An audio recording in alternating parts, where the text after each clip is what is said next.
Hello, friends and family. I am Kaylin Chesney. I'm the East South Area Director with Emerald Youth Foundation.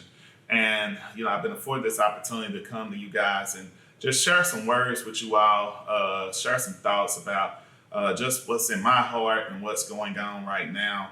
We're in some really trying times with the COVID-19 pandemic, the fight for racial equality, and also with social justice and just what's going on. We're seeing it every time we turn on the TV, every time we turn to social media in our everyday lives. Is this going to be the new way of life for us as we know it? And one thing that I keep hearing and what comes to mind is, where is God in all of this?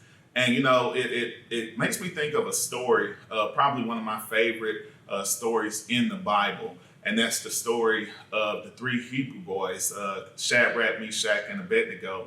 And King Nebuchadnezzar, who was the king of Babylon, he built this huge statue. And so I'm going to give you a brief, rundown of the story. But it says whenever those horns blew, that everybody had to kneel and bow down before that statue, right? And so in the story, the horn blows. It's in Daniel if you want to check it out. The horn blows, and everybody kneels down except these three Hebrew boys, right? And so they're looking around, they're seeing this happening. And so someone alerts the king, says, hey, these guys are not kneeling down. And King Nebuchadnezzar comes to them and says, hey, I'm going to give you guys another opportunity to bow down. And if you don't bow down when you hear these horns blow, I'm going to have to throw you in the fiery furnace, right? And so there was the three Hebrew boys, the horn blew again.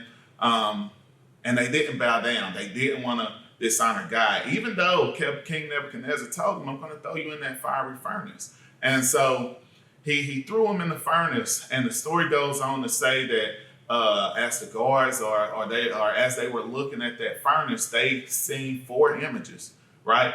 Three boys, but seen four images in there. And long story short, God was there with them. He took care of them. And why I say this story, is so relevant, and I'm really talking to the young people right now, is that, with everything that's going on, everything that's happening in the world right now, trust God.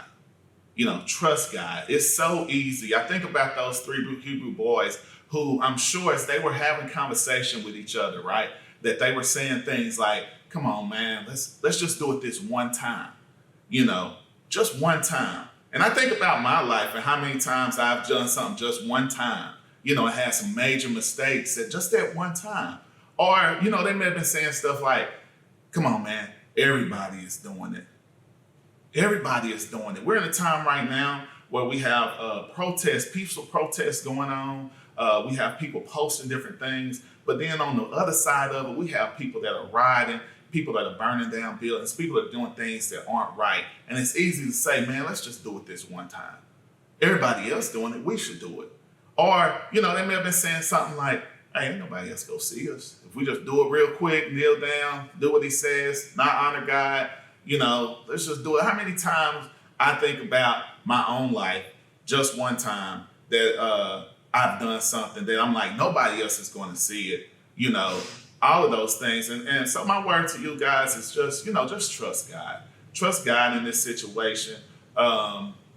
Sometimes we're all going to have to go through hard times, which may be our fiery furnace, and we get in there and then we realize God is right there with us to carry us through this whole situation.